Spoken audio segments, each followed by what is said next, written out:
Boa noite, queridos amigos, bem-vindos ao nosso programa Fitness Transforma. Eu sou Jo Guimarães, especialista em exercício físico com mais de 25 anos de profissão. E ao longo da minha carreira eu pude acompanhar a transformação de vida de muitas pessoas, tanto no processo da prática do exercício físico constante, como no estilo de vida muito mais saudável. E por isso eu e a TV Nosso Povo decidimos criar esse programa, trazendo aqui especialistas das mais diversas áreas para compartilhar com vocês informações sobre boa alimentação, exercício físico, moda, beleza, saúde de maneira geral, para que isso possa trazer riquezas realmente para o nosso dia a dia. E eu não poderia deixar aqui de agradecer a esse trabalho maravilhoso que a TV Nosso Povo vem realizando na direção de Gedson Moraes.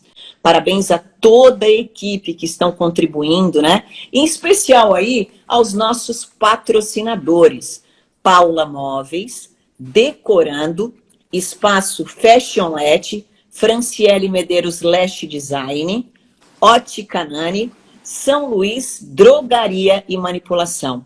Aliás, gente, nós vamos conhecer a história, o empreendedorismo, né, de cada uma dessas empresas a partir agora do mês de maio. Nós teremos lives exclusivas, vai ser algo bem especial que a gente vai conhecer as histórias, né, de sucesso por aqui e talvez você possa se identificar com alguma delas também. E por falar em história de sucesso, ontem eu tive o privilégio também de fotografar aqui para o nosso Espaço Fashionlet, que é uma das nossas patrocinadoras, né? E a sua coleção está incrível. Fiquem de olho nas suas redes sociais, porque tá demais, viu, gente? O único problema é a gente fotografar essas roupas, é que dá vontade de ficar com tudo, viu, Fernando? É complicado, é difícil, mas a gente se segura, porque tá muito bom. E durante todo esse tempo de pandemia, né, gente? A gente precisa elevar nossa autoestima, se valorizar, se sentir bonita, ter um tempinho para a gente também, viu? E o tema de hoje nós vamos falar sobre emagrecimento e hipertrofia.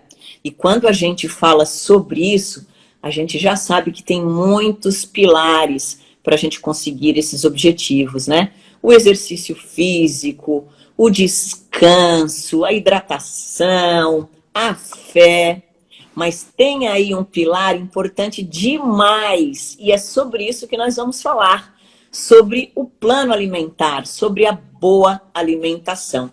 E para isso, nós trouxemos hoje aqui o nutricionista.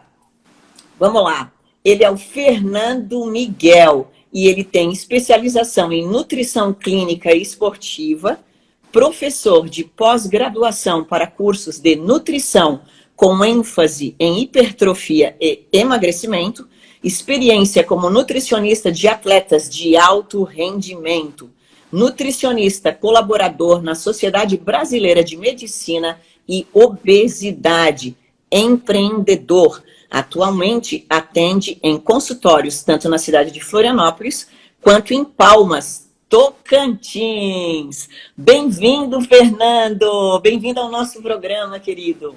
Que é isso, eu que te agradeço, Jô. Uma honra estar participando aqui com você, que, poxa, eu fico acompanhando aí o teu trabalho e, assim, até eu fico motivado quando vejo alguém igual você, que tem rotina, que tem consistência, que demonstra isso no físico, né? Demonstra isso naquilo que faz mais do que fala, né? As pessoas gostam de prometer muito, promessa de começo de ano, promessa de fim de ano, mas no fim das contas a gente demonstra o que a gente faz com o resultado, e você é uma excelência no que diz respeito a fitness, demonstrar de fato com o resultado o que você faz, o que você prega, ajudando tantas pessoas, e como referência, né, na cidade aí próxima aqui de Floripa e do sul inteiro, de forma geral, e por que não do Brasil, né? Uma grande influência. Para mim é uma honra estar participando aqui com você. Fico feliz que você me chamou e me convidou para estar aqui junto. Muito legal, Fernando. Muito obrigada pelo teu feedback. Isso é importante para a gente também, né? Nós precisamos ser motivados, e vindo de ti, que alegria receber o teu feedback aí. Faz tempo que tu já tá aí, ó, que eu já tô de olho aí para te trazer na nossa live, para te compartilhar nessa tua prática também, essa tua dedicação, a gente que te acompanha. E eu quero agradecer oficialmente em nome da TV Nosso Povo, né, por abrires aí a tua agenda para nos receber e continuarmos aí firmes, trazendo realmente profissionais de excelência no nosso programa. Fernando, estou vendo aqui, antes de a gente entrar oficialmente aí no nosso tema, eu vejo aqui, né, cidade tatuando em Florianópolis e Palmas, Tocantins. Vamos conhecer um pouquinho dessa ligação aqui, da onde o Fernando é, como é que ele veio parar em Florianópolis, enfim, vamos contar um pouquinho dessa tua história aí pra gente. Eu costumo falar assim, Jô, toda a história, no fim das contas, quando a gente faz o que a gente gosta, ela sempre tem um quê de começo na dor, né? Na dificuldade. A maioria das pessoas que tem uma história de sucesso, e não digo que seja uma história de sucesso, mas de fato eu consegui conquistar algumas coisas que eu me propus em determinado momento. Eu sempre falo que ela está ligada com a dor. Então muitas vezes a pessoa sente uma dor, tem uma dificuldade, tem algum tipo de... sente que tem algum empecilho para realizar alguma coisa, normalmente o sucesso dela está conectado com essa dor. E quando você entende que você é mais forte, é maior do que qualquer tipo de dor que você está sentindo, aí você começa a querer e você de fato pode ajudar outras pessoas. Então, o que eu faço hoje nada mais é do que um reflexo de eu olhar para aquilo que dentro de mim era um problema, era uma dor. Então eu sempre fui muito magro. Eu pratico esporte desde que eu me entendo por gente. Já quis ser jogador de futebol profissional, até meus 15, 16 anos eu jogava bastante bola até.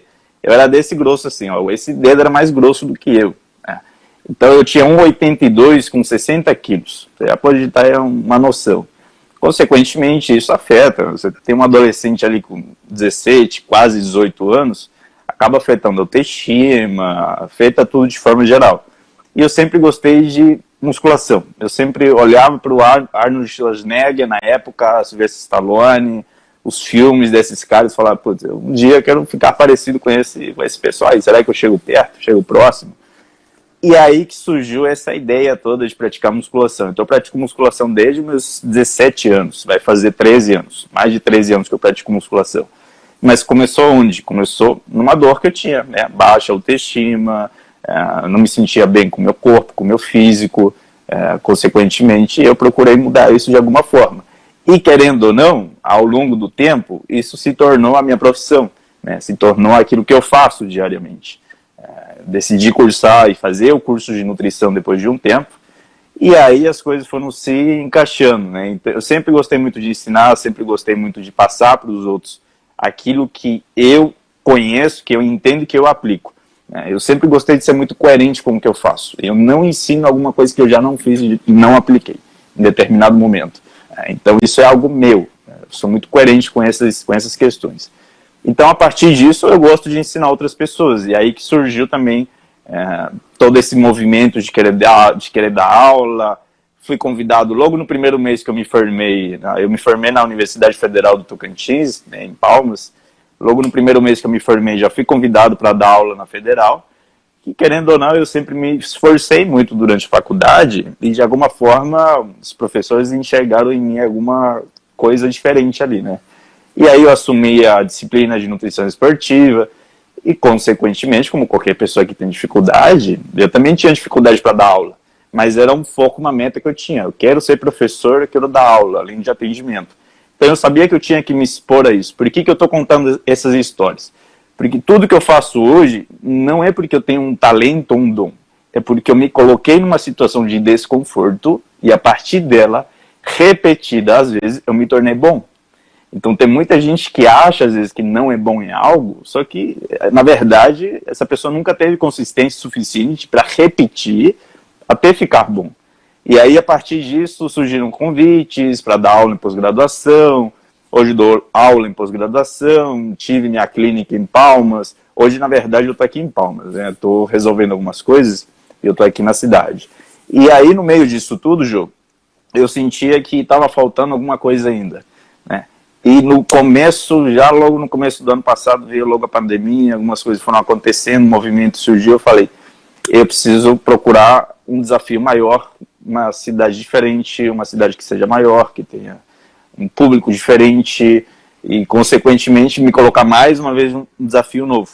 Então, eu sou uma pessoa extremamente movida a desafios. Eu adoro qualquer tipo de desafio, desde que eu sinta que tenha habilidades e competências para lidar com esse desafio.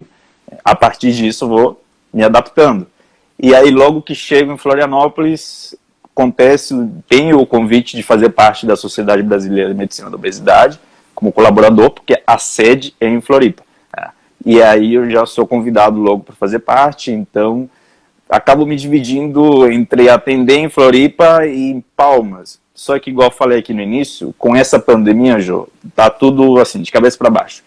A gente não sabe mais onde é que está de fato. Se está só na internet, se está no presencial, se está em uma cidade, se tem outra. Então a gente está meio preso a uma situação que, infelizmente, a gente não tem controle, mas a gente tem que olhar para aquilo que a gente tem controle. Né? E o que a gente tem controle é o que a gente faz. Que o que a gente faz é tentar se alimentar bem, a gente tem controle sobre isso, é tentar manter a rotina de atividade física. Talvez feche uma academia, mas você pode fazer na pracinha, você pode fazer dentro de casa, você tem controle sobre isso. Então hoje eu tenho focado muito no que eu tenho controle. Né?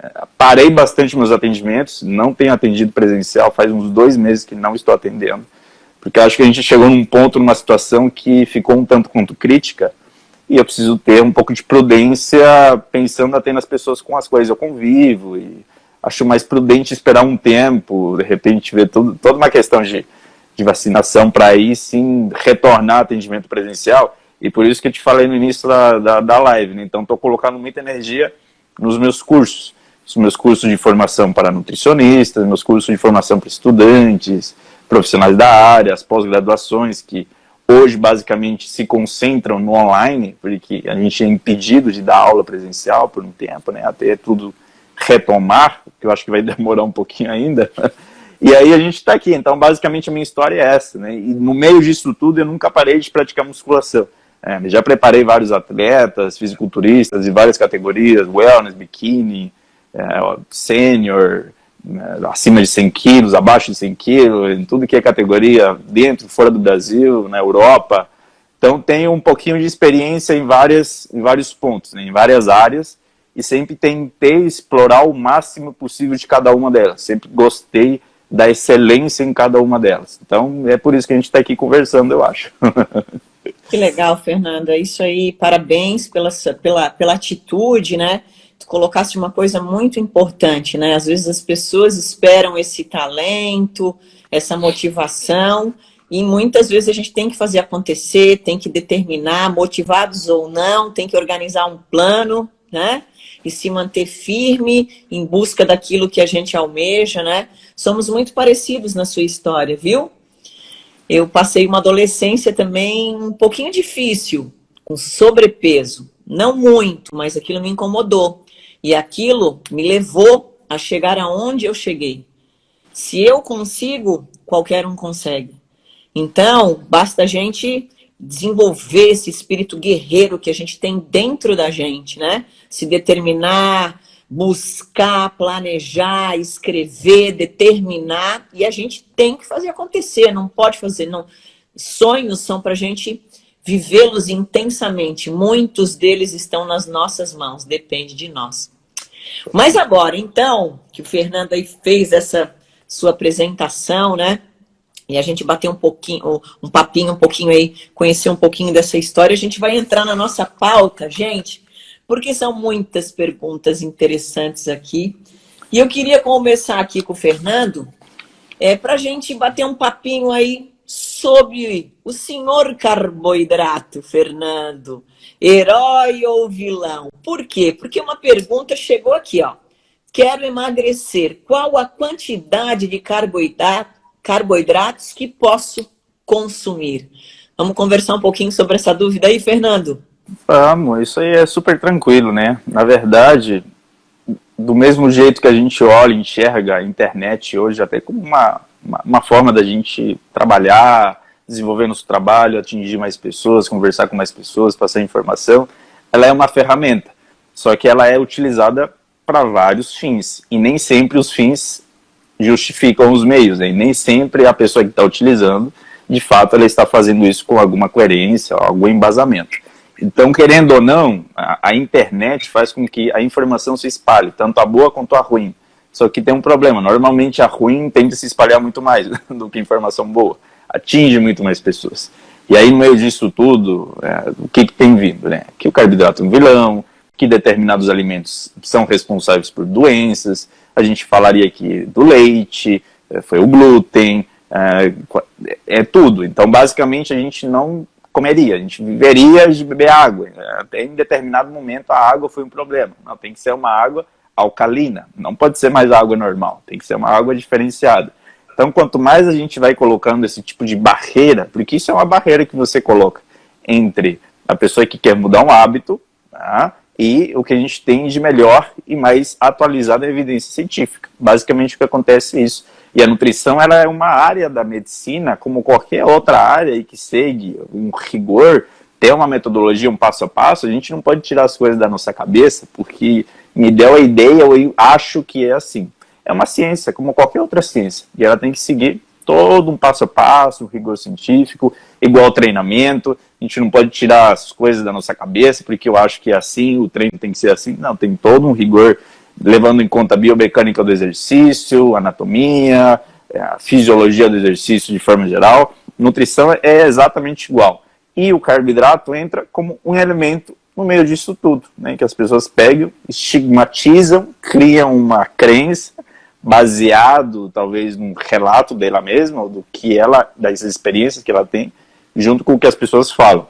Então o carboidrato é um macronutriente como qualquer outro macronutriente, como a gordura, como a proteína, e tem suas funções biológicas, químicas, fisiológicas, e que é importante para qualquer ser humano.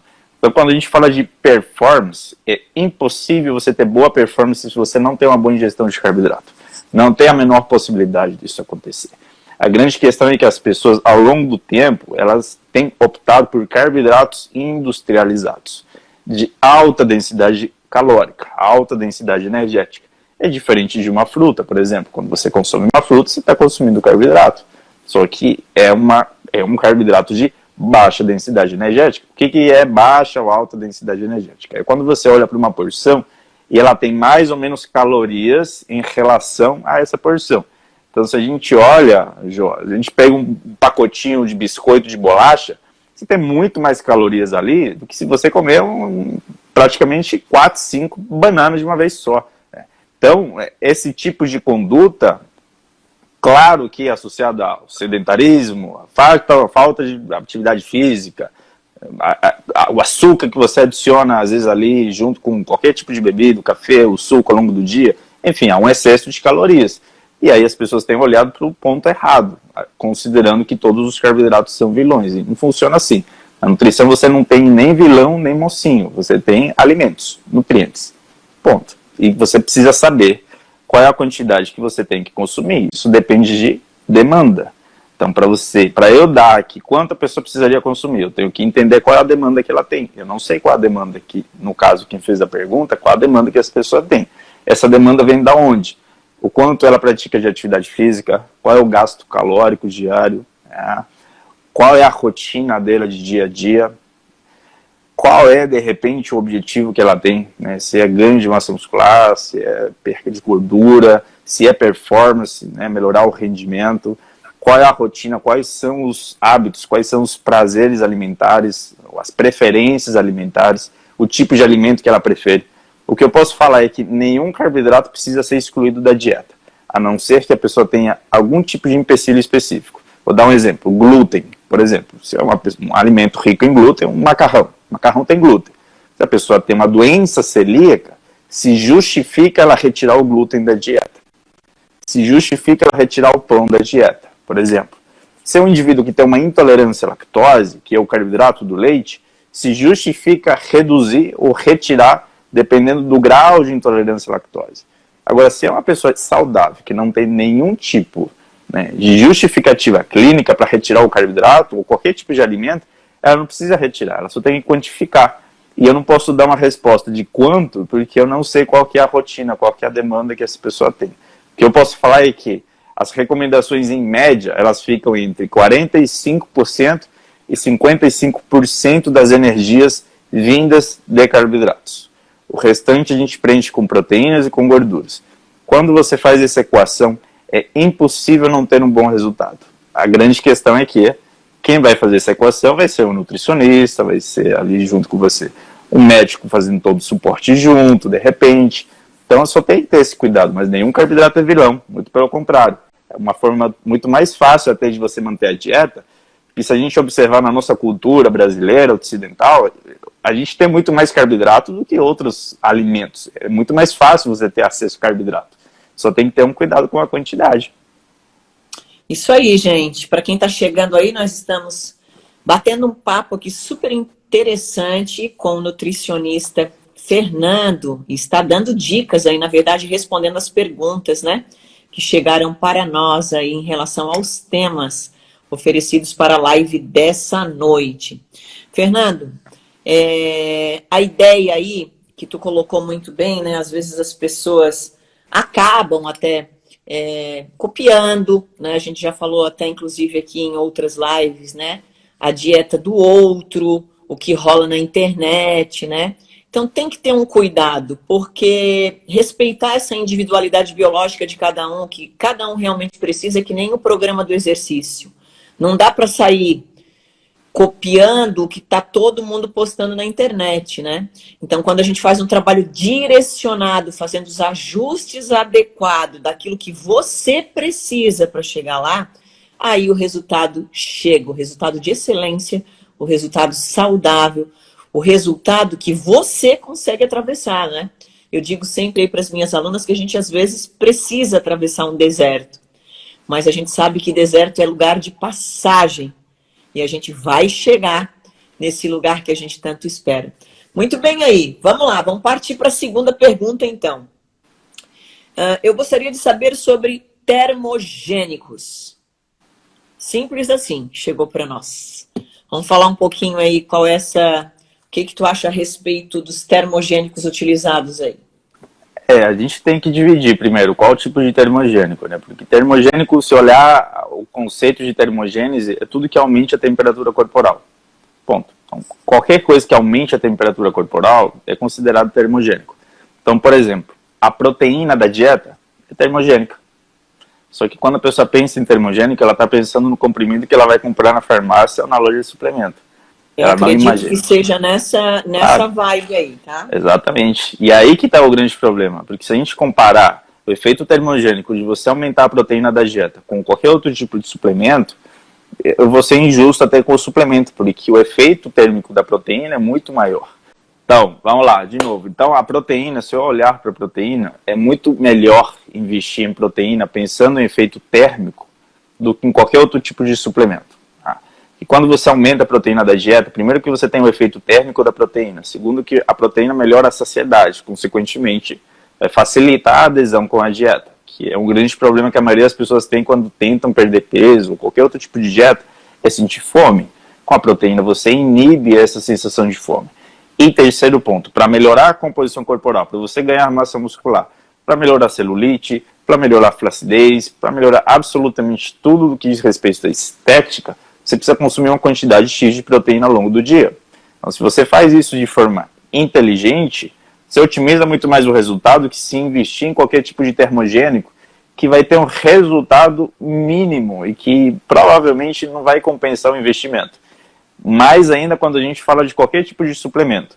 Que aqui, se a gente entrar na classe dos medicamentos, você tem vários tipos de termogênicos.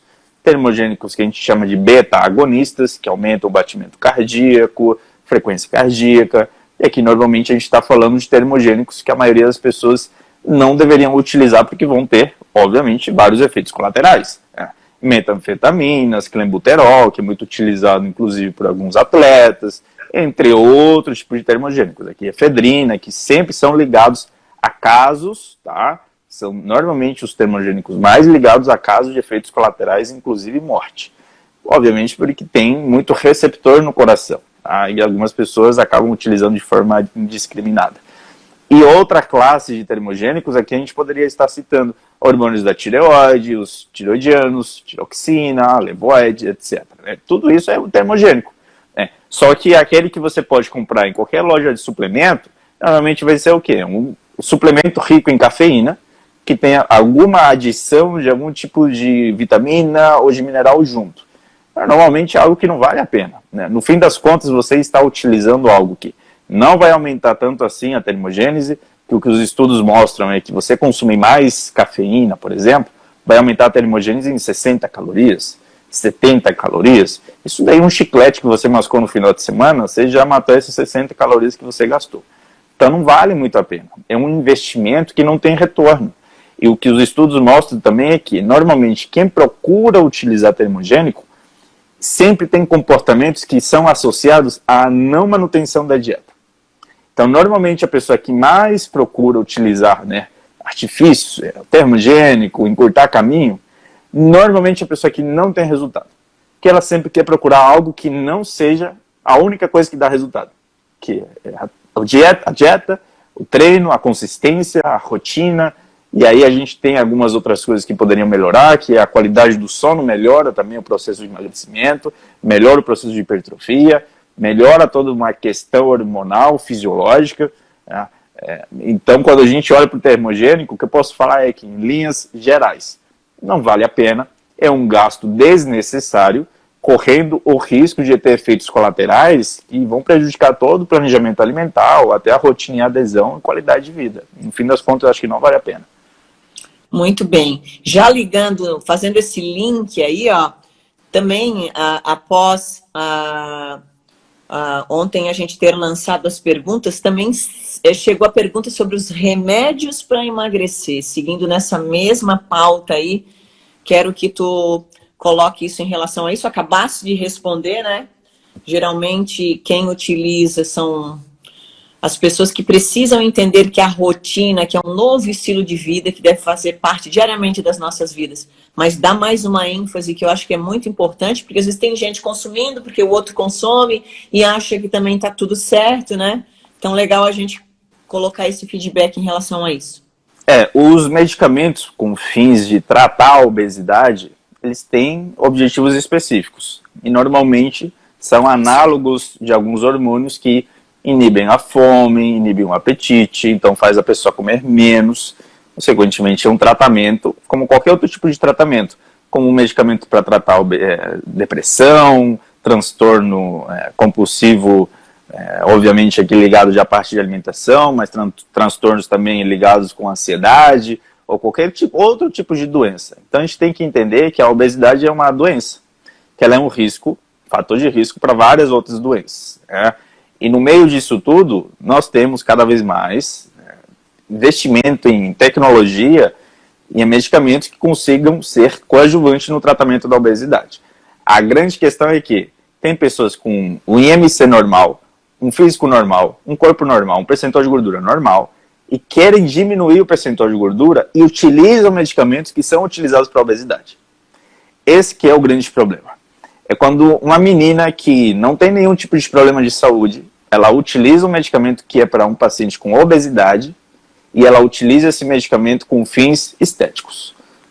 Ponto. Então, tem que dividir as coisas aqui para ficar muito claras, porque no meio disso tudo começa a confusão, né? As pessoas falando que medicamento para tratar a obesidade não funcionam, ou que não deveriam existir. Não, isso é uma grande bobagem. Os medicamentos são utilizados para tratar a obesidade como qualquer outro tipo de doença. O problema é quando alguém utiliza esse medicamento para inibir o apetite, para inibir a fome, para tentar perder 2, 3 quilos e ir para o carnaval, ir para a praia. É aí que eu estou falando, esse daí aqui é o grande problema.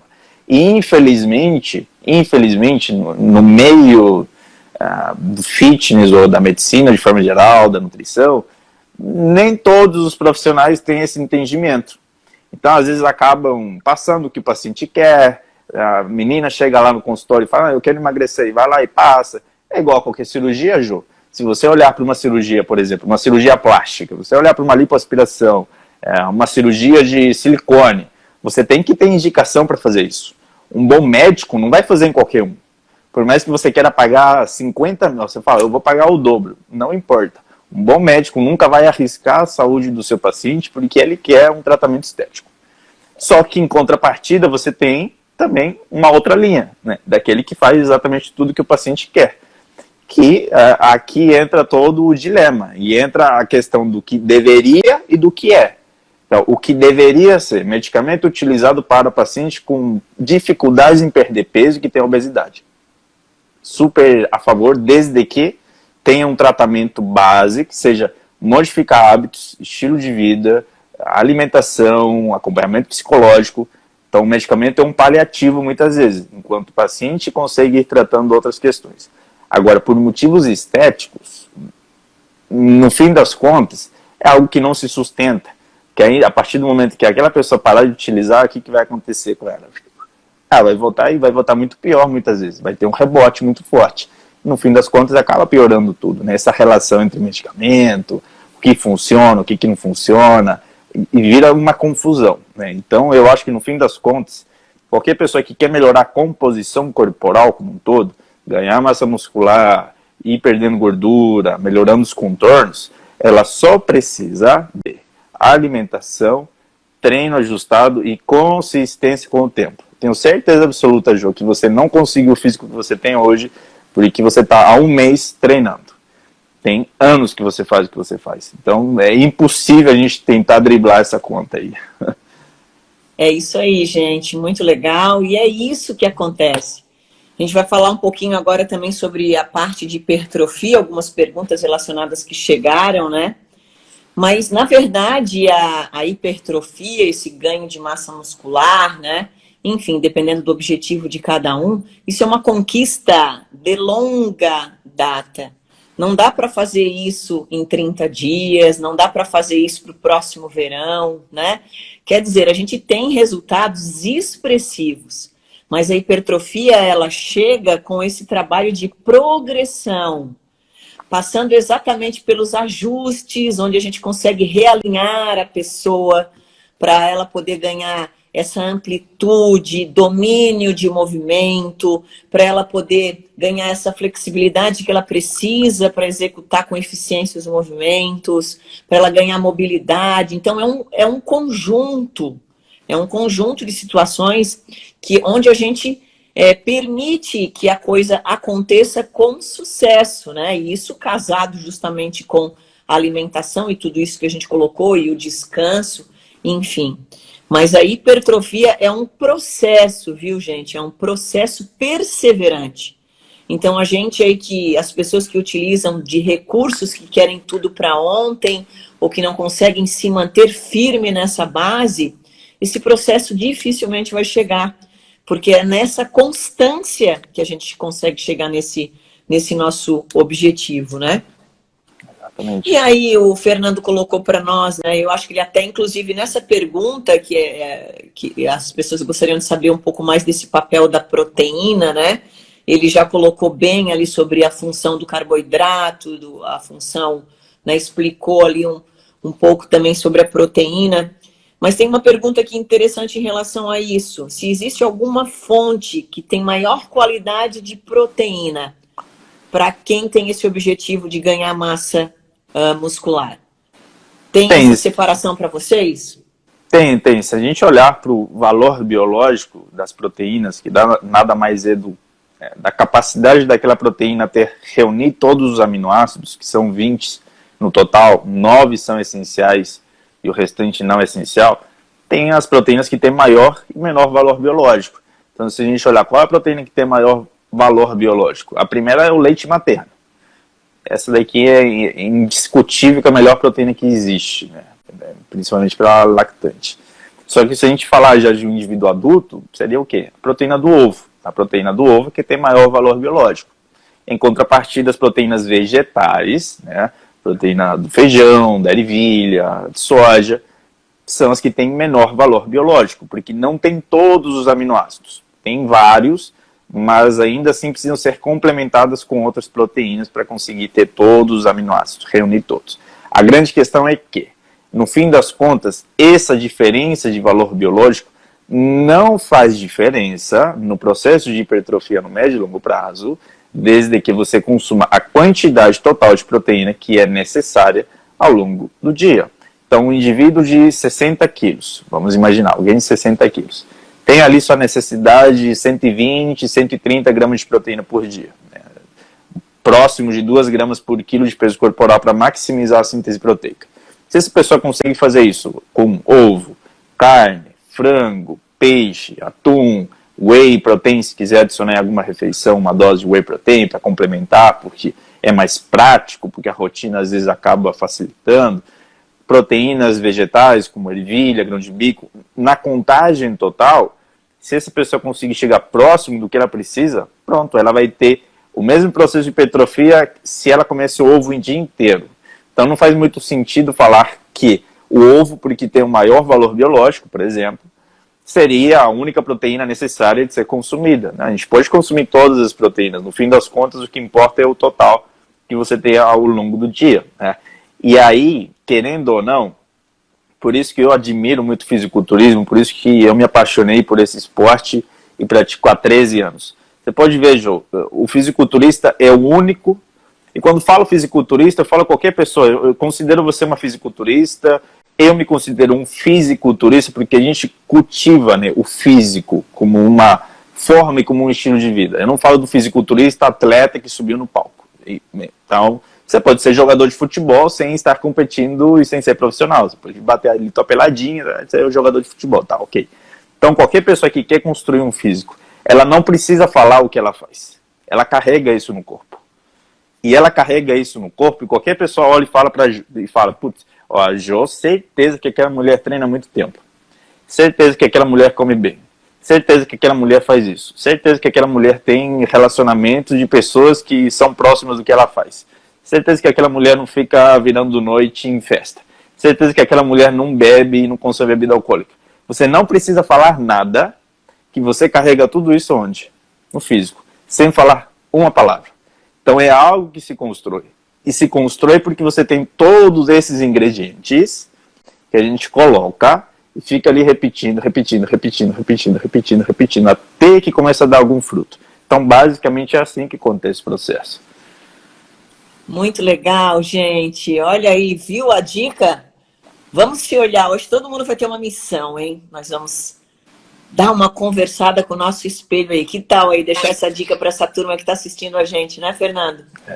Vamos ver como as pessoas estão nos observando, que tipo de imagem a gente está carregando. Responsabilidade nossa aí, hein, na área hoje, hein? Muito boa dica, Fernando. Muito legal mesmo, viu?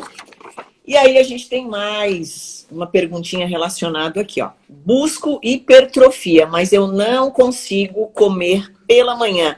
Posso treinar em jejum? Não foi colocado aqui, mas subentendeu que eu acho que a pessoa treina pela manhã, né? Não posso comer pela manhã, não consigo. Eu posso treinar em jejum? Pode, não tem problema nenhum. No fim das contas, o processo de hipertrofia, novamente, né, é algo que depende de médio e longo prazo. Não depende de coisas agudas, de um momento específico. Então é a mesma coisa que a gente falar, só porque a pessoa comeu bem depois do treino, então ela vai ter um bom resultado? Não. Se ela comeu mal ao longo do dia, ela vai ter um péssimo resultado. Então é a mesma coisa. Não tem problema treinar em jejum. O problema é que você precisa consumir tudo que é necessário ao longo do dia, no final do dia. Então, normalmente, quando tem um paciente que não consegue comer de manhã cedo, eu dou duas opções. Uma, a gente pode fazer, então, um substituto de refeição. Aqui entraria uma possível suplementação, por exemplo, whey protein, uma vitamina com leite ou com fruta ou aveia, enfim, qualquer outra fonte. É muito mais fácil, quando você não tem fome, você tomar algo líquido. Você não precisa ter tanta fome para, de fato, conseguir aquele nutriente. Então, pronto. Então, seria uma estratégia, colocar uma suplementação logo nesse horário que não consegue comer. Uma segunda possibilidade, então, seria treinar em jejum, que não é um problema, desde que a última refeição no dia anterior tenha sido bem feita, e normalmente rica em carboidratos, para você ter energia para fazer um bom treino. A próxima refeição seria, então, provavelmente, pelo que eu entendi, seria o almoço. Então, todas as refeições a partir do almoço até o horário antes de dormir, essa pessoa precisa consumir o total de proteína, né, e o total de carboidrato, de calorias que foi pré-estabelecido para o objetivo que ela tem. Pronto, e ela faz aquele treino naquele momento específico em jejum. Não é um problema, não é algo limitante, né? O limitante, novamente, é o quê? É a consistência, é o médio e longo prazo. Se você consegue manter essa rotina e consegue consumir tudo que é necessário, vai ter resultado. Se não consome o que é necessário, é muito limitante, porque as adaptações do exercício físico, elas têm tempo de validade quando você não tem uma dieta ajustada. O que eu quero dizer com isso? Se você pegar um indivíduo sedentário que quer comer bolo o dia inteiro, vamos colocar a pior dieta possível, bolo, sorvete, pizza, todo dia. Ok, na pior das hipóteses. E começou a treinar, essa pessoa vai ter resultado. Porque ela era sedentária e agora ela começa a estimular a sua massa muscular. Ela vai ter algum resultado. Ela poderia potencializar com uma boa dieta? Poderia. Mas ela vai ter algum resultado por adaptações que são inerentes ao treino de força. Só que essas adaptações, elas têm tempo. Elas acontecem normalmente no primeiro ano, 6, 8 meses. Depois, a dieta é muito limitante. Se você não modifica e você não dá o que precisa, não tem como. Você pode tomar toda a suplementação do mundo, pode tomar toda a droga do mundo, pode fazer tudo o que quiser. Se não está vindo nutriente para repor aquilo que o corpo está demandando, lembrem que isso daqui, ó, cabelo é proteína, unha é proteína, tecido de pele é proteína, tá? Células do sistema imune é proteína.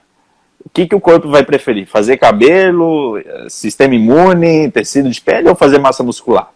Sempre vai preferir fazer estrutura primeiro, né? Tecido, reparar aquilo que é essencial. E em última instância, massa muscular.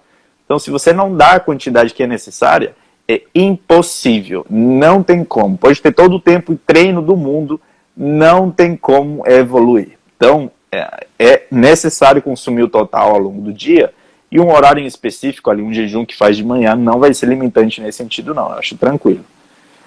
Muito legal, gente. Para quem está chegando agora, para entender um pouquinho a live, né? A gente colocou uma caixinha lá nas nossas redes sociais e as perguntas foram chegando. E nós estamos aqui em parceria com a TV Nosso Povo. Essa live, né? Ela vai ser editada e vai ser retransmitida aqui na TV da nossa região e vai ser impulsionada e vai chegar aí para muitas famílias, inclusive para muitas pessoas que não têm acesso a um programa nutricional, né? Então, que de uma forma ou de outra, essas informações, elas possam agregar valores. Esse é o nosso objetivo aí. Legal, Fernanda, a vibe aí tá super positiva, espero que tu estejas curtindo aqui com a gente, né? Muito boa explicação, super coerente, e é isso aí. E já que estamos nessa mesma situação aqui, ó, vamos ligar essa pergunta aqui, ó.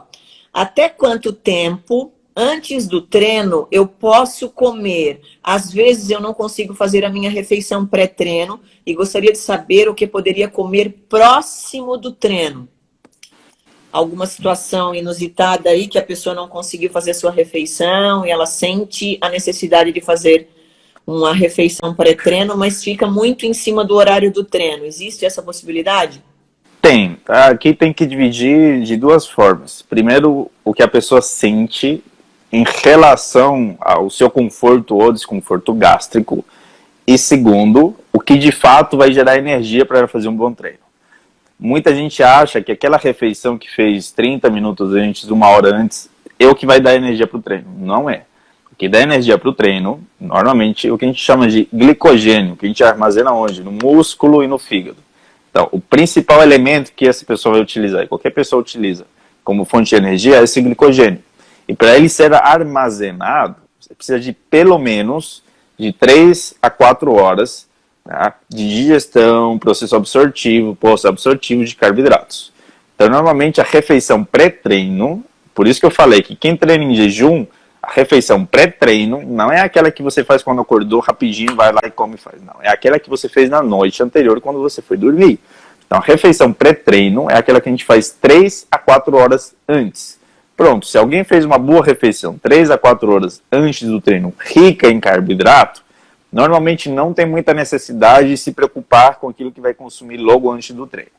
Agora, se é alguém que tem esse costume, que gosta por uma sensação gástrica, às vezes não gosta de se sentir com o estômago vazio, ou tem aquele efeito placebo de achar que porque comeu algo vai se sentir melhor, eu recomendo sempre algo que seja leve e que seja rápido e fácil de ser absorvido. Normalmente vai ser o quê? Uma fruta, a coisa mais simples do mundo. Você comer uma fruta.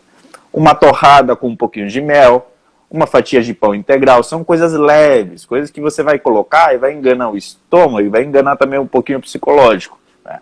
E no fim das contas, o que vai dar energia é o que você comeu 3, 4 horas antes. Então, eu acho que não tem que se preocupar muito com isso. Eu acho que tem que tentar facilitar o processo. E aí sim, quando retornou do treino, fazer uma boa refeição, rica em proteína e eventualmente carboidrato também. Muito bem, gente. Muito bem colocado aí, ó. A importância de todo o plano alimentar, né, de acordo, feito para você aí, para entender toda a sua necessidade, né? Muito legal isso. Quem tem intolerância à lactose pode utilizar whey? Pode, só que tem que entender primeiro o que é intolerância à lactose, né? Então, vamos lá. Simples, fácil e que seja bem entendido, né? A lactose é o carboidrato do leite, então é um açúcar, é um disacarídeo. Por que é o disacarídeo? Porque é a junção de duas moléculas, de glicose e galactose. Junta essas duas moléculas, pronto, aí você tem a lactose, tá? Então, a digestão e todo o processo absortivo, a estrutura final, a molécula final, que a gente sempre vai absorver de todos os carboidratos, absolutamente todos, o produto final é a glicose. Então, o objetivo do nosso organismo é sempre quebrar esses carboidratos, esses açúcares em glicose e o seu outro subproduto aqui, seu outro açúcar, né? A gente produz várias enzimas desde a língua, tá? A amilase salivar, no estômago, no intestino, que vão quebrando esses carboidratos, para que eles consigam ser digeridos e absorvidos. O que acontece com uma pessoa que tem intolerância à lactose? Ela não consegue produzir, ou parcialmente não consegue produzir, a enzima lactase, produzida principalmente onde? No intestino. Então, essa intolerância à lactose ela pode ser por 3 motivos. Congênita, normalmente é a de nascença, então é uma pessoa que sempre teve intolerância à lactose. O segundo motivo é primária, quando ela vai evoluindo ao longo da idade. Então é aquela pessoa que nunca teve um problema, mas com o tempo ela começa a sentir que vai diminuindo a produção da enzima. E aí às vezes o idoso, que nunca teve problema, se torna intolerante à lactose, alguma coisa nesse sentido. E secundária, quando alguma doença ou o uso de algum medicamento compromete a saúde do intestino e, consequentemente, a nossa capacidade de produzir a enzima lactase, que vai fazer a quebra da lactose em glicose e galactose. Pronto. Então a gente tem que entender primeiro qual que é o tipo de intolerância. Se é uma intolerância secundária, ou seja, ela é por causa de alguma doença específica, ou por causa de alguma medicação, normalmente ela pode ser revertida. Então aqui a gente conseguiria ainda assim manter os lácteos de forma geral e não seria tanto problema. Agora, se é uma intolerância primária, provavelmente ela tem algum grau. Isso tem que ser medido.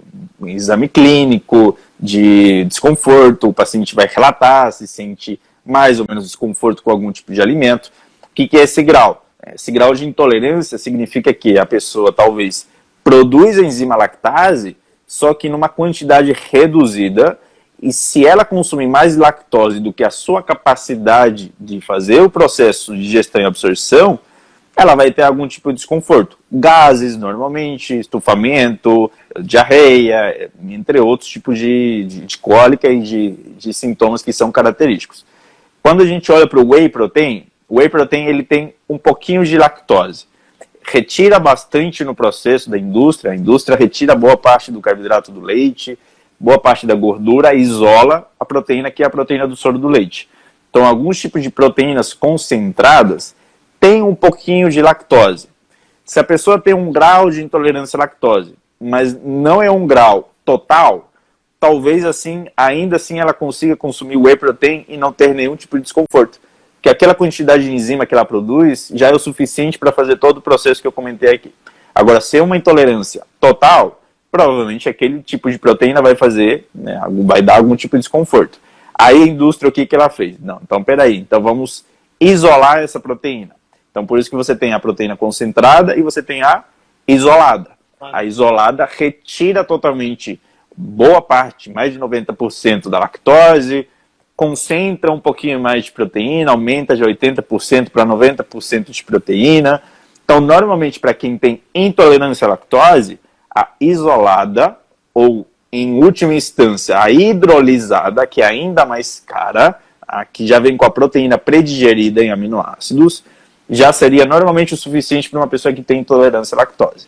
Então, o que eu sempre recomendo é Hoje em dia a gente tem várias formas de fazer esse teste. Então quando você vai em qualquer loja de suplemento, hoje é fácil você encontrar um sachê de proteína. Então no lugar de comprar 1 quilo de proteína para você testar e ver se vai fazer ou não mal, testa uma dose, testa um sachê de proteína concentrado, veja se dá desconforto. Não deu desconforto? Não tem problema nenhum. Deu desconforto? O teste seria com uma proteína provavelmente isolada. Se ainda assim a isolada está dando algum tipo de desconforto, muito provavelmente o problema não é só com o carboidrato, mas também com a proteína do leite, com a proteína especificamente do leite. Aí eu recomendaria substituir por uma proteína da carne, uma proteína da ervilha, uma proteína vegetal. Então, por isso que a gente tem que fazer todo esse passo a passo. É um rastreio que tem que fazer. Eu não consigo falar para essa pessoa, porque eu não conheço ela, se ela tem que retirar ou não tem que retirar. O que eu posso falar é que depende. Em alguns casos precisa retirar, em outros casos não precisa retirar. Muito legal. E puxando esse gancho aí, normalmente, qual é o tipo de whey? Uma pessoa que vai comprar, que ela está treinando, que ela já está num estágio legal, que ela busca hipertrofia, qual desses 3 tu indicaria? Concentrado. Tem o melhor custo... Sim, com certeza. O melhor custo-benefício. Esse processo de isolado para hidrolisado e concentrado não faz diferença no resultado estético. A gente utiliza essas diferenças por questões clínicas, igual comentei aqui de um paciente que poderia ter intolerância, um paciente bariátrico que precisa de uma proteína pré-digerida, porque ele não consegue fazer todo esse processo, principalmente pós-cirúrgico, ele precisa de uma proteína hidrolisada para facilitar o processo absortivo. Então é sempre uma questão clínica, nunca é uma questão de hipertrofia em si. A diferença de proteína é praticamente inexistente, não tem relevância alguma. Então o que eu recomendo é uma concentrada, em linhas gerais, porque tem um custo-benefício melhor, e que seja de uma marca idônea, que seja de uma marca que a pessoa confie, que às vezes vai comprar de qualquer marca e vai estar comprando farinha. Então, tem que ter cuidado para que seja uma marca que tem laudos, né, no mercado, que demonstram e atestam que de fato é uma proteína de qualidade. Né. Basicamente o que eu recomendo é isso, mas via de regra, concentrada já seria o suficiente. Uma 100% whey, uma 3W, até os blends são várias proteínas juntas. Tem um pouquinho de albumina, tem um pouquinho de proteína de soja, um pouquinho de proteína concentrada, também já seria o suficiente. Muito legal, Fernando. Ótima live, informações. E assim, ó, é bem o dia a dia das pessoas, né? São pontos, né? Pontos que as pessoas têm dúvida, então isso aí é muito legal. Vamos lá. Aqui, eu acho que ele acabou respondendo, também tinha uma pergunta que era o que devemos comer depois do treino? Aí ele colocou já muito bem para todos nós, depende de todo o programa, de todo o contexto, né, do plano alimentar, né? Mas uma pessoa, por exemplo, a gente, né, tem pessoas que utilizam whey protein antes do treino, depois do treino, aonde? Em que horário tu acha que seria o ideal para utilizar? Eu acho que o ideal para utilizar qualquer tipo de suplemento é pensando em que a pessoa não consegue consumir alimento naquele momento. É a primeira pergunta que a pessoa tem que se fazer. Eu consigo comer nesse momento? Se a resposta for sim, então provavelmente ela não precisa suplementar. Se a resposta for não, então talvez ali seria uma boa forma, tá, de você estar complementando a proteína na dieta. O que eu acho? Depois do treino, normalmente as pessoas conseguem comer. É difícil alguém que não vai ou para casa, ou tem ali um momento que ela consegue comer. A não ser que ela não sinta fome, por algum motivo, aí você vai lá e suplementa com um pouquinho de whey protein. Ok, mas via de regra a pessoa consegue comer. Então whey protein nada mais é do que uma proteína como qualquer outro tipo de proteína. Como a proteína do ovo, com a proteína da carne, com a proteína do frango, como qualquer outro tipo de proteína. E que numa dose de whey protein você tem em média 23 gramas de proteína. Tá? Como eu falei aqui no início, imagina uma pessoa de 60 quilos aqui em média. Ela tem uma necessidade de 120, 130 gramas de proteína. O whey protein é 23. É uma partezinha dessa proteína total que ela precisa consumir. Se ela pode comer em qualquer horário, independente de ser pós-treino, pré-treino, então que dê preferência para a comida. Se não consegue comer, não consegue se alimentar, aí é naquele horário que você precisa suplementar, talvez, para complementar e facilitar o aporte de proteína ao longo do dia. O que eu vejo na prática é que muita gente se beneficia da suplementação de whey, por exemplo, no lanche da tarde. Porque no lugar de levar para o trabalho uma marmita com ovo e ficar aquele cheirão ruim ali que ninguém merece, é mais fácil para a pessoa ali no dia a dia, na correria, suplementar uma dose de whey. Ela pode deixar dentro do carro, ela pode deixar estrategicamente numa geladeira dentro do trabalho. Então, horários em que a pessoa às vezes fura muito a dieta, porque não tem opções, é aquela pessoa que está no trabalho e só tem bolo de milho, pão de queijo, cafezinho com açúcar. Então, talvez naquele horário seria mais estratégico ter uma suplementação de whey protein, junto com uma fruta, com uma castanha. Então, percebam que ela não foi feita para ser tomada nem depois nem antes do treino. É uma proteína como qualquer outra proteína para complementar o que é necessário ao longo do dia. Se a pessoa conseguir comer, não vai ser necessário tomar whey. Se naquele momento não conseguir comer, então veja se adequa na quantidade total e complementa o que é necessário. Ponto. Ótimo, gente. Legal. Isso aí, Fernando. Prático que a gente pode, né? Porque às vezes cria-se uma imagem, porque eu tenho que comer, eu tenho que fazer isso, tem que ser, né? Cria-se até um mito em relação a isso. Tem uma pergunta aqui que ele já acabou de responder só para vocês, se vocês estiverem assistindo. Mas a minha pergunta não foi, né? Se é importante utilizar suplemento para quem busca hipertrofia. Cabe já dentro dessa explicação que ele colocou para nós, né? Queres acrescentar mais alguma coisa? A explicação foi clara. É isso, vai utilizar num momento estratégico que a gente não consegue, né? Não consegue fazer a sua alimentação, optar pelos alimentos, né? Com certeza. Isso é muito legal. Talvez o único suplemento assim que para a maioria das pessoas se encaixa bem por uma questão de quantidade total, até de carne que a pessoa consome, seria a creatina. A creatina tem vários benefícios. Vai melhorar a força durante o treino, consequentemente pode melhorar a capacidade de sustentar mais carga, de treinar com um volume maior, uma intensidade maior. E a creatina é um aminoácido que você tem muito na carne vermelha. Para você ter uma boa quantidade de creatina, você precisa consumir ali em média 1 quilo de carne vermelha. A maioria das pessoas não consegue comer 1 quilo.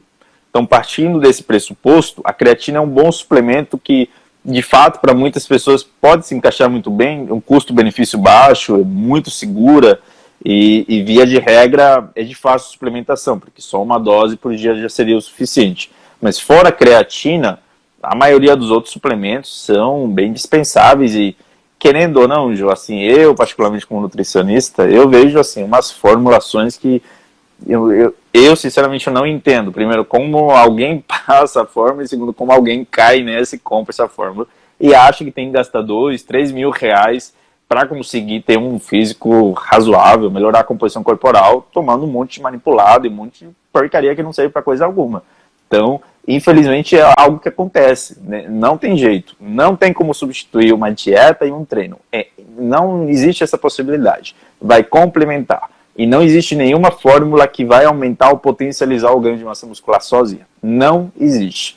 A creatina é o melhor suplemento que vocês podem tomar pensando em recurso ergogênico nutricional. Seria talvez a creatina. Dependendo do esporte ou da atividade física que a pessoa pratica, algum carboidrato. Para alguém que faz um crossfit, poderia entrar um nitrato junto com a betalanina. Mas são coisas muito pontuais. É algo que a pessoa vai estar consumindo 1 ou 2 suplementos no máximo. Não essa fileira de suplemento que eu vejo um monte de gente apostando e no fim das contas não está tendo esse resultado que justifique esse investimento. Aí a maioria das pessoas que fazem isso vão falar que fazer dieta é caro, que é caro ter um físico legal, que é caro ter um hábito de vida saudável. É claro que vai ser caro fazendo esse monte de coisa, é óbvio que vai ficar caro. Né? Então não faz muito sentido apostar em suplemento pensando em hipertrofia no médio e longo prazo. Muito legal. Ó, a Camila tá dizendo aí, tá rindo a Camila aí que tá nos assistindo. A Camila tá dizendo que ela cai aí, é isso, Camila? Mas ainda bem que eu te sigo. Ela tá Um beijo, Camila. colocando para nós aí, viu? Muito legal isso. Em relação à creatina, Fernando, existia um tempo aí que se fazia os ciclos de uso da creatina, que a gente tinha que usar a creatina e parar. Como é que está isso hoje em dia? Como é que é essa função da creatina? Não, a creatina é um suplemento, assim, como eu falei, é um dos suplementos mais estudados que a gente tem, que tem grau de evidência nível A, que é o máximo grau de evidência que você vai ter para qualquer coisa dentro da medicina. E quando a gente fala de creatina, ela se encaixa dentro desse grupo. O que significa isso? Que você tem estudos em várias populações, desde criança até idoso, tá? Você tem estudo em vários tipos de esportes, em várias práticas de atividade física, você tem estudos com várias doses, e de forma geral, são estudos de curto, médio e longo prazo. Ou seja, são estudos de até 5 anos com a pessoa utilizando creatina de forma consistente, sem parar, por exemplo. Então, o que os estudos mostram é que a creatina é extremamente segura, um dos suplementos mais seguros que existem. Não tem a necessidade de você ficar ciclando, parando, utilizando e parando. Você vai ter o resultado desde que você continue utilizando. A partir do momento que você para de utilizar, os estoques de creatina no corpo e na massa muscular vão se reduzindo, consequentemente você não vai ter mais aquele efeito ergogênico da creatina. Quando você voltar a suplementar, você vai ter novamente o efeito ergogênico dela. Lembrando que algumas pessoas vão responder mais, outras vão responder menos com creatina. Os grupos específicos respondem mais, outros menos. Um vegetariano, por exemplo, vai responder muito bem. Se você dá creatina para um vegetariano, só falta ele sair voando. Faz tudo. Responde muito rápido. Se você dá creatina para alguém que consome muita carne ao longo do dia, talvez não vai responder tanto com a suplementação de creatina. O idoso, por exemplo, um paciente idoso responde muito bem com a suplementação de creatina. E a gente tem vários estudos já ensaiando a possibilidade até da creatina proteger contra várias doenças neurodegenerativas. Parkinson, Alzheimer. Porque se a gente olhar a fisiologia da creatina, como ela funciona, ela facilita a ressíntese de energia, não só na massa muscular, mas também a nível neuronal, a nível neurológico. Então é importante para a saúde cognitiva de uma forma geral. Então a creatina tem várias funções, não só estéticas, mas de saúde. Melhora da sensibilidade à insulina, melhora, otimiza como o nosso corpo utiliza os carboidratos para gerar energia. Então eu acho um excelente suplemento que não tem essa necessidade de ficar com intervalos, né? Já uma suplementação constante, contínua, já seria o suficiente. Bom, só para compartilhar com vocês também, a creatina faz parte aí da minha vida diária. Eu acho que é maravilhoso, né? E aí, quando indicado por médicos, por profissionais, né, um nutricionista aqui de excelência falando para vocês sobre tudo isso, então dá para confiar, né, gente? Muito legal, Fernando. Tá quase terminando, mas ó, foi incrível essa live, quanta sabedoria, quantas coisas compartilhadas aí com excelência. Parabéns, meu querido. Que é isso. Tá muito bacana. Deixa eu ver se ficou alguma coisa aqui para trás, né? Tranquilo. Para a gente dar uma olhada aqui. Falaram, a gente pulou aqui, qual o melhor óleo para cozinhar? O que tu indicas em relação a isso? Acho que é a dúvida de muita gente, né? Isso é legal a gente colocar. Acaba sendo uma dúvida porque tem muita informação, novamente, assim, né, cruzada na internet. Às vezes de profissionais da área da saúde que fazem alguns tipos de recomendações que não se justificam pelo que a gente tem de evidência científica. Então, se a gente observar o posicionamento oficial da Sociedade Brasileira de Cardiologia, né, e atualizado 2021, por exemplo, eles deixam muito claro qual é o tipo de gordura e qual é o tipo de óleo que a gente deveria dar preferência na nossa alimentação. Então, a gente tem que entender uma coisa, dependendo do tipo de óleo, de gordura, você tem mais algum tipo de gordura que pode ser saturada, poliinsaturada, tá? Monoinsaturada. As gorduras saturadas, elas têm que ter uma quantidade limitada na nossa alimentação. Tá? E quando a gente começa a consumir de forma exagerada alguns tipos de gorduras saturadas, e as pessoas não lembram e se esquecem, ou talvez não tenham conhecimento, o óleo de coco, por exemplo, ele é mais de 50% gordura saturada. Muita gente acha que está fazendo uma boa troca quando utiliza óleo de coco, e na realidade não está. Os estudos mostram que o óleo de coco aumenta bastante o LDL justamente pelo fato de ser uma gordura saturada. Então, a banha de porco é a mesma coisa, é uma gordura saturada. Que a gente pode consumir na dieta? Pode, só que em quantidade limitada. Posicionamento oficial é até 7%, com o ideal sendo a substituição por gorduras poli e monoinsaturadas. Vai entrar azeite de oliva, que é rico em ômega 9, os óleos vegetais, que aqui que vem a confusão. Muita gente confunde óleo vegetal com gordura vegetal hidrogenada. Óleo vegetal e gordura hidrogenada são coisas totalmente diferentes. Óleo vegetal é extraído de sementes e de vegetais. Semente de girassol, então você tem o óleo de girassol, óleo de milho, óleo do arroz, tem até do próprio abacate, incluindo aqui com azeite de oliva e óleo de canola. Então tem muita gente que fica batendo no óleo de canola. Só que quando a gente vai olhar para as evidências científicas e para os posicionamentos que levam em consideração e reúnem vários estudos, a gente vê que o óleo de canola, por exemplo, é uma excelente opção, inclusive quando comparado com o óleo de coco. Tem estudos comparando diretamente. Como que afetaria os níveis, por exemplo, de LDL, de HDL, de perfil lipídico, consumo de óleo de canola versus óleo de coco. O óleo de canola tem um poder de melhorar o perfil lipídico, enquanto o óleo de coco piora. Por que o óleo de canola melhora? Porque o óleo de canola é rico em ômega 3. Quando a gente fala de saúde cardiovascular e melhora de perfil lipídico, a gente tem que observar esse tipo de gordura. Então, para fazer e para o preparo, o ponto de fumaça também é importante. O que é um ponto de fumaça? Quanto você precisa elevar a temperatura para que aquele tipo de gordura comece a desnaturar e comece a perder as propriedades e comece a liberar algumas substâncias tóxicas. Então não é interessante utilizar um tipo de gordura que tem um baixo ponto de fumaça. O legal é sempre utilizar uma gordura que tem um alto ponto de fumaça, que qualquer cozinha normal, de qualquer pessoa, dificilmente vai conseguir atingir. Então, o azeite de oliva tem um ponto de fumaça de 175 graus, os óleos vegetais acima de 200. Então eu sempre recomendo isso.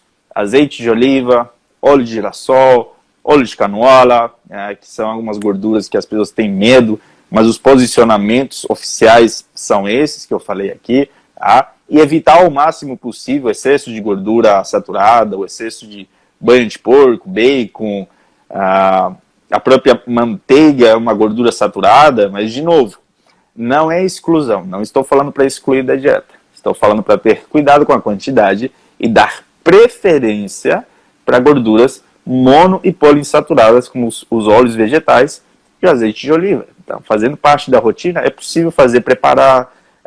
É diferente fazer uma fritura, né? Você coloca muito óleo, tem que levar em conta também que o óleo que se coloca para fazer aquele preparo vai junto com o alimento. Então, quanto mais gordura se coloca para preparar o alimento, mais gordura vai ter aquele alimento junto. Então, se aumenta o aporte calórico de uma forma geral. Então, tem que ter todo um cuidado com a quantidade que é utilizada, independente de ser uma gordura boa ou uma gordura ruim, tá? Muito bem, ó, ficou a explicação aqui, porque todo mundo também acha que vai na moda, óleo de coco, óleo disso, óleo daquilo, né? Então é legal a gente colocar e explicar também muitas vezes o que realmente é necessário no nosso dia a dia. E até eu entendi a dúvida, porque tem muitas pessoas que fazem, às vezes, no preparo da sua panquequinha, não utiliza, né? Mas faz, unta, né? Às vezes a sua frigideira e não utiliza muito, mas querem saber que tipo de óleo elas podem estar colocando, né? Então é legal isso. Muito bem, Fernando, vamos lá, tem perguntas ali a respeito da situação sobre o álcool, né? Sobre consumo de álcool, se realmente interfere no processo de hipertrofia. Tu respondeu, mas se tu quiser colocar mais um feedback em relação a isso, já estamos finalizando, né? O álcool é uma coisa que é difícil a gente ter um posicionamento claro, assim, de falar, ó, pode, não pode, é assim ou não é assim. Porque vai depender muito, primeiro, do quanto de hipertrofia que a gente está falando que esse indivíduo quer, o quanto de hipertrofia. Eu estou falando de um atleta que qualquer tipo de mudança na sua capacidade de sintetizar proteínas, que é o que o álcool faz, vai afetar ele em comparação com outro atleta? Talvez para um atleta não faça muito sentido ele ter o costume de ingerir bebida alcoólica, por mais que seja algo eventual. Tá? Para alguém que não quer ser um atleta, só quer melhorar a composição corporal, quer ter um ganho de massa muscular e ainda assim quer manter, né, aquele contato social e ter um consumo moderado de bebida alcoólica, eu acho que de forma geral, não atrapalha chegar a esse objetivo.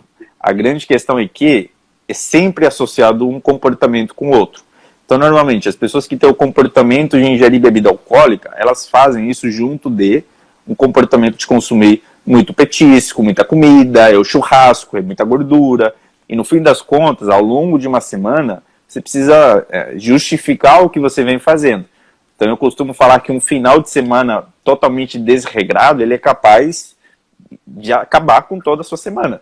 Por quê? Porque quando você faz um final de semana totalmente desregrado e tem um excesso de consumo de bebida alcoólica, isso vai impactar na segunda-feira muito provavelmente, na capacidade que você vai ter de fazer um bom treino, na capacidade que você vai ter de se manter na dieta, que o consumo de bebida alcoólica interfere na capacidade de tomar decisões, por exemplo, de manter algum tipo de alimento, de nutriente. Quando a gente consome muita bebida alcoólica, a nossa vontade por doce ela tende a aumentar, tá? Por uma questão de receptores e neurotransmissores que a gente mexe muito quando consome bebida alcoólica, e há uma necessidade quase que imediata de repor esses neurotransmissores, né? Essa sinalização de neurotransmissores que a gente vai procurar onde? No doce, por exemplo.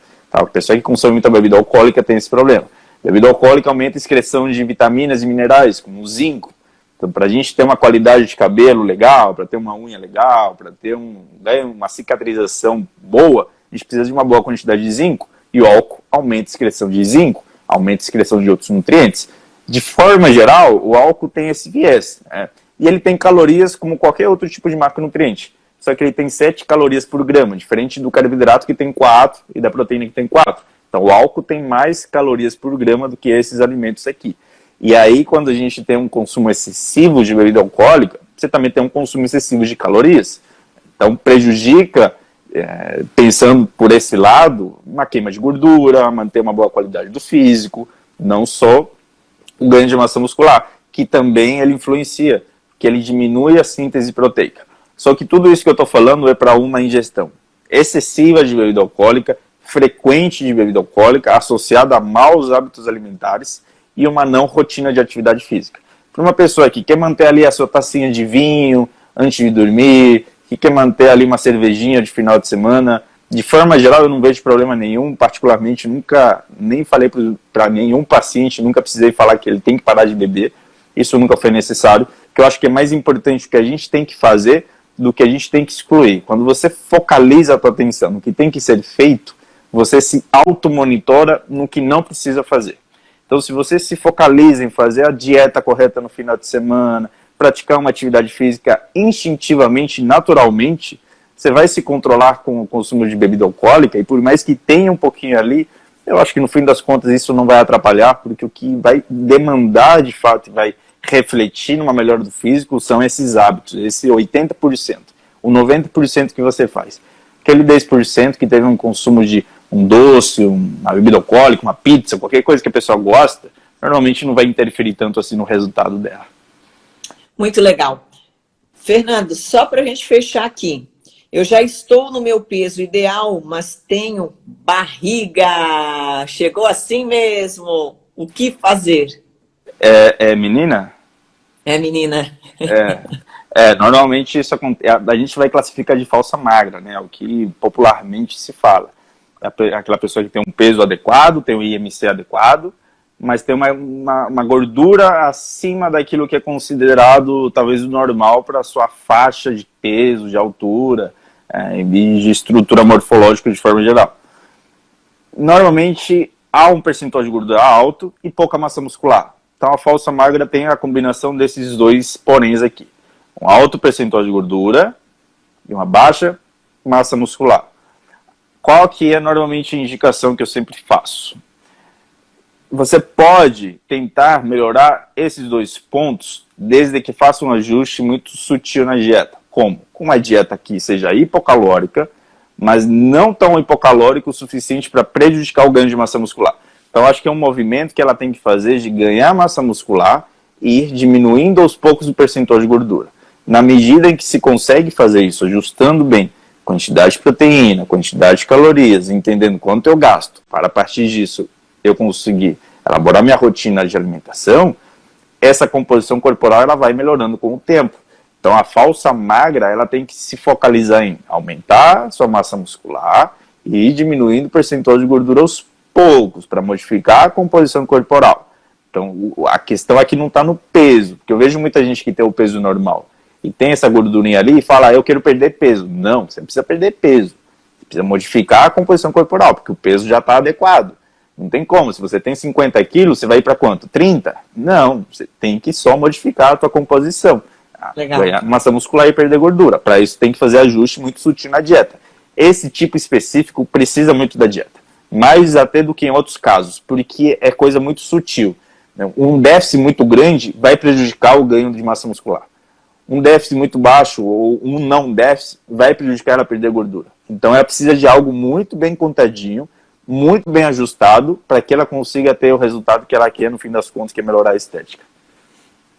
E a pergunta final, eu deixei agora aqui por último, porque eu recebi várias nesse sentido. Hipertrofia depois dos 50 é possível? Com certeza. Eu queria falar um pouquinho sobre isso, hein? Claro que é possível. O tanto de atleta que tem com 60, 70 anos, que estão ali competindo. E, putz, é só a gente olhar as pessoas que a gente admira, artistas, o Stallone, até hoje está forte, o Arnold, do jeitinho dele lá com quase 80 anos, já está tentando se manter. É claro que depois de certa idade, depois dos 40, há um processo natural chamado sarcopenia, que você vai tendo uma perda de massa muscular progressiva com a idade. É um processo fisiológico que acontece com todos os seres humanos existentes na face da Terra.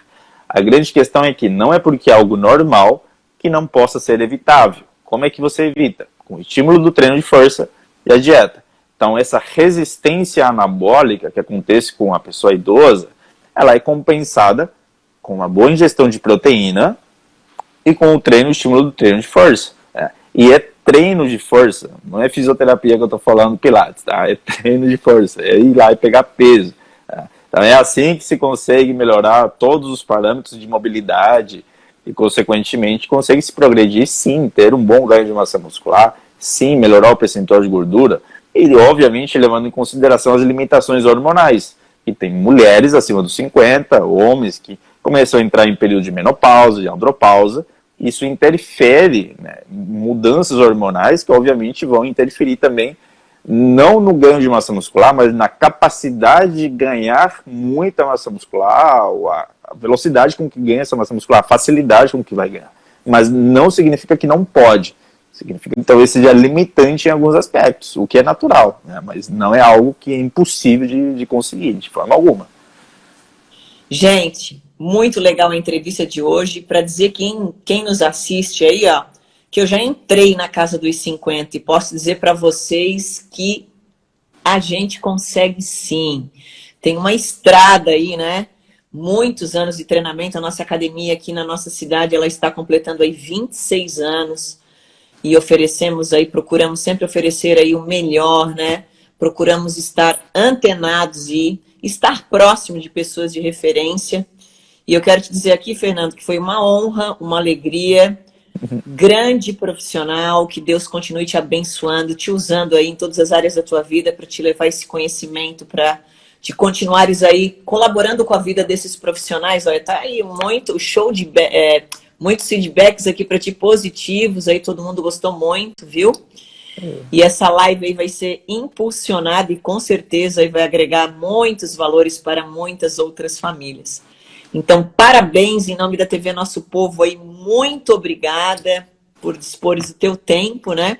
Vamos te trazer muitas vezes, aí a gente tem muito assunto, eu acompanho aí o pessoal que segue o Fernando, que não segue o Fernando aí acompanha, né? A gente tem aí colocado a rede social dele à disposição também, porque tem sempre muita informação bacana.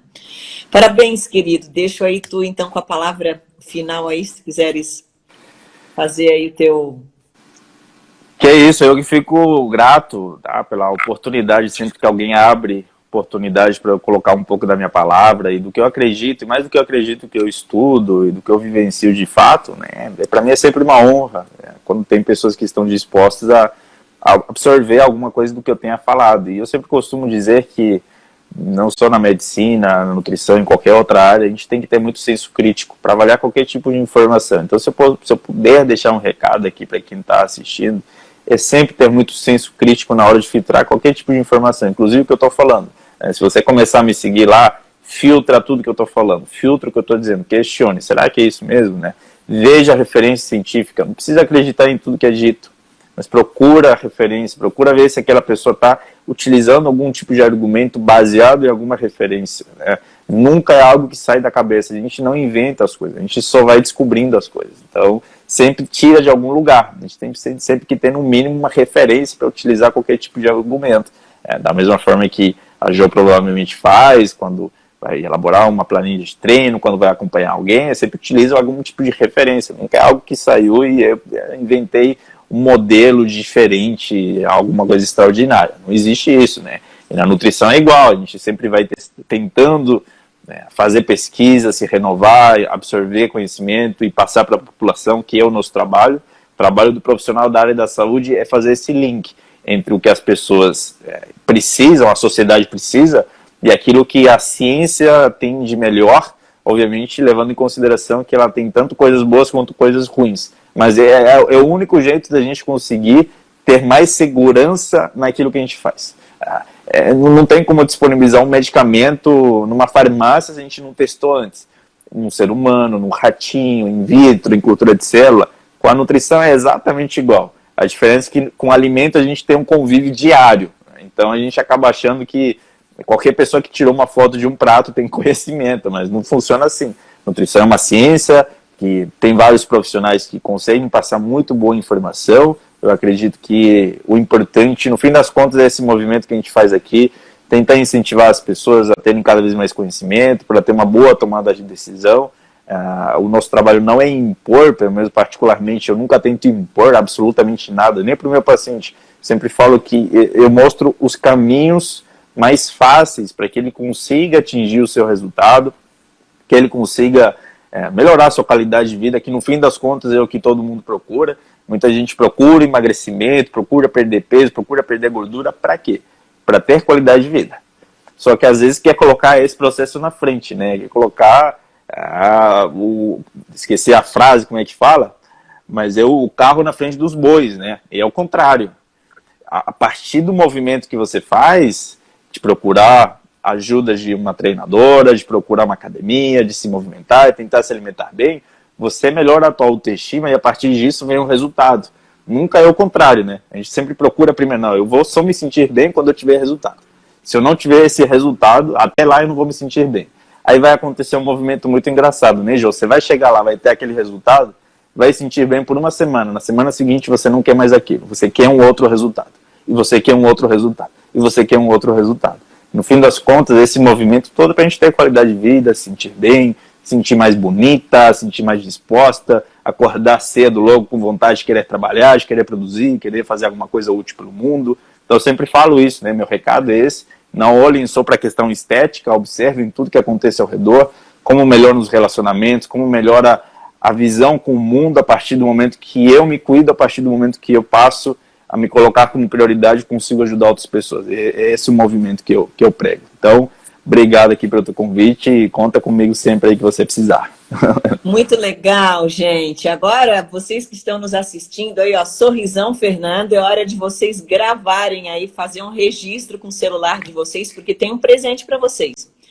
Quem nos marcar aí, ó, nos stores, vai ganhar um presente, vai ser sorteado aqui na próxima live. A gente está fazendo um trabalho bem legal e eu quero aí que você marque essa live para nos ajudar a divulgar, porque quem não assistiu ainda vai poder assistir, vai ficar salvo aqui no nosso Instagram e ainda junto à TV Nosso Povo. Então, sorrisão aí, Fê, para que as pessoas possam aí nos ajudar a fazer aí uma foto agora para marcar a gente, hein, viu, gente? Dá um print aí. Sorrisão, hein? Bora! Isso aí, gente. Marca a gente, porque vai ter um presente especial para você. Vou combinar aqui com o Fernando o que a gente vai oferecer para vocês que nos assistiram, que estão nos assistindo, né? Porque vai ter mais outras pessoas que irão assistir e vai estar valendo aí por uns dias aí. Então, marca a gente. Marca a gente, porque a ideia é compartilhar conhecimentos. E a Camila disse aí que quer chegar aos 50 linda. Então, Camila, é essa ideia, constância aí na sua vida, atitudes, exercício, boa alimentação, e a gente está junto nesse barco. Beijo, Fê! Grande abraço aí, viu? E a todos que nos assistiram, um beijo no coração aí, fiquem com Deus. Gente, vamos fazer acontecer aí, para que a gente tenha sempre aí essa vida de qualidade. Beijo! Até o próximo Vídeo Nos Transforma.